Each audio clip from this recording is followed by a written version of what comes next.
In this video, I'm going to show you how to fix high ping and packet loss in Rocket League. So first thing you want to do is go to CMD, run as administrator. Over here, you need to type the following command: netsh winsock reset, and then press enter.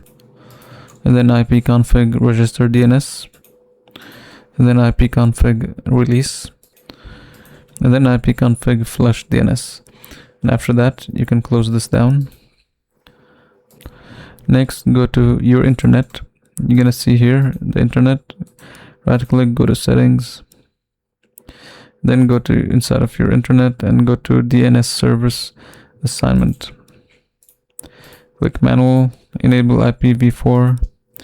And here you need to type the following: so 1.1.1.1, then here type in 1.0.0.1. After that, click save. Then go back here, go back again. Make sure proxy is disabled, so make sure this is disabled. Then this should fix the issue.